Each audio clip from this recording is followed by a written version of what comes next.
வணக்கம். தமிழ்நாட்டின் வாசல் வர வந்துட்ட பேராபத்தை பற்றி சொல்லவும், ஒன்றிய பாஜக அரசுக்கு எச்சரிக்கை விடுக்கவும் தான் இந்த வீடியோ. தேர்தல் பிரச்சாரத்துக்காக நிற்காம ஓடிக்கிட்டே இருந்தாலும் இந்த கடமையை தவிர்க்க முடியாது. நாளை மறுநாள் ஏப்ரல் 16 நாடாளுமன்ற சிறப்பு கூட்டத்தொடர் கூடுதுன்னு சொல்கிறத விட தமிழ்நாடு மேற்கு வங்க தேர்தலுக்கு நடுவில் வலுக்கட்டாயமாக கூட்டப்படுதுன்னு தான் சொல்லணும். டீலிமிட்டேஷன்கிற தொகுதி மறுவரைகிற தொடர்பாக அரசியல் சட்ட திருத்தத்தை இந்த தொடரில் புல்டோஸ் பண்ண போகிறாங்க. முதல்ல இருந்தே இது பற்றி நம்ம தொடர்ந்து எச்சரித்தோம். மக்களுக்கு விழிப்புணர்வை ஏற்படுத்தணும். தமிழ்நாடு மட்டும் இல்லாமல் இந்தியா முழுக்க இருந்து இதனால் பாதிப்படைய உள்ள மாநில முதலமைச்சர்களையும் முக்கிய கட்சித் தலைவர்களையும் சென்னைக்கு அழைச்சி கூட்டு நடவடிக்கை குழு கூட்டம் நடத்தணும். மக்கள் தொகையை கட்டுப்படுத்துங்க, அளவாக குழந்தைகளை பெற்றுக்கோங்க, குடும்ப கட்டுப்பாட்டை கடைபிடிங்கன்னு ஒன்றிய அரசு சொன்னதையெல்லாம் நாங்கள் கேட்டோம். சொன்னதை ஒழுங்காக செஞ்சதுக்காகவே எங்களுக்கு தண்டனை தருவீங்களா?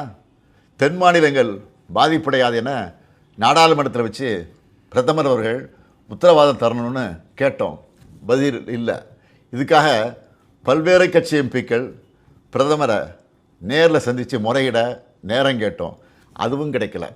இப்படி நம்ம சொன்ன எதையும் அவங்க காதில் வாங்காமல் திமுக மட்டுமல்ல, எந்த கட்சியோடவும் எந்த மாநிலத்தோடவும் எந்த ஆலோசனை நடத்தாமல் அவங்க இஷ்டத்துக்கு பண்ண பார்க்குறாங்க.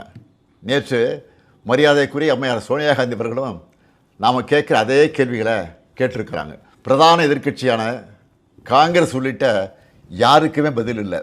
இப்படி அவசரமாக டீலிமிட்டேஷன் பண்ண நினைக்கிறது பாஜக அரசோட அப்பட்டமான ஜனநாயக விரோத செயல். இன்னும் சொன்னால் மாநில உரிமைகளை படுகொலை பண்ணியிருக்காங்க. இந்த டீலிமிட்டேஷனை எப்படி பண்ண போகிறாங்கன்னு தெரியல. அந்த சட்ட திருத்தம் என்ன என்பது பற்றி இதுவரை எந்த விளக்கத்தையும் கொடுக்காமல் இருக்காங்க. இவங்க இப்படி மறைச்சு பண்ணுறாங்கன்னா கண்டிப்பாக ஏதோ பெரிய ஆபத்து இருக்குன்னு எல்லாருக்குமே அந்த சந்தேகம் வலுவடையுது. தென் மாநில மக்கள் பெரும் அச்சத்தில் இருக்காங்க.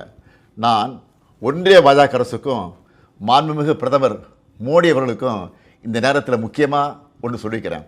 நடக்க இருக்க நாடாளுமன்ற கூட்டத்தொடரில் எங்கள் எம்பிக்கள் கலந்துப்பாங்க.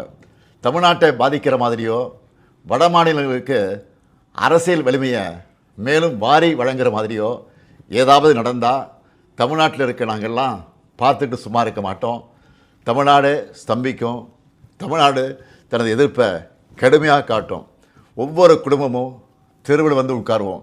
தமிழ்நாடு முதலமைச்சராக இருக்கிற என்னுடைய தலைமையிலேயே மிகப்பெரிய போராட்டம் நடத்துவோம். இது தேர்தல் காலம்தான். இவங்க கவனம் அதில் தான் இருக்கும். நாம் டெல்லியில் சைலண்ட்டாக தமிழ்நாட்டோட தொகுதி மறுவரையை பண்ணிடலாம்னு மட்டும் நினைக்கவே நினைக்காதீங்க. சொல்கிறேன்னா தமிழ்நாட்டு முதலமைச்சர் மட்டும் இல்லை, திராவிட முன்னேற்ற கழகம் என்னும் பேரியக்கத்தின் தலைவர். நீங்கள் இதுவரை பார்க்காத தமிழ்நாட்டை பார்க்க வேண்டியிருக்கும்.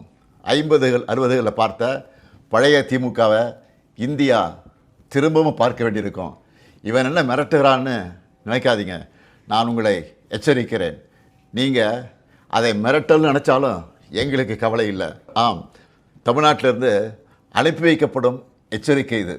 தேர்தல், ஆட்சி அதிகாரம் இதெல்லாம் எங்களுக்கு 2ஆம் பட்சம்தான். நாங்கள் சுயமரியாதைக்காரங்க.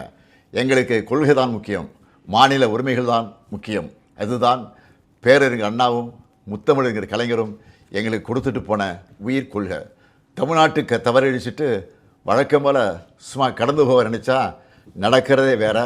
சட்டமேதை அண்ணல் அம்பேத்கர் அவர்களின் பிறந்தநாளில் அவர் மேல் ஆணையாக சொல்கிறேன், தமிழ்நாடு பாதிக்கப்பட்டால் இந்தியாவையே திரும்பி பார்க்க வச்சுடுவோம். மாண்புமிகு பிரதமர் மோடி அவர்களே, மீண்டும் சொல்கிறேன், இது தமிழ்நாட்டிலிருந்து உங்களை நோக்கி விடுக்கப்படக்கூடிய இறுதி எச்சரிக்கை. Tamil Nadu will fight, Tamil Nadu will win.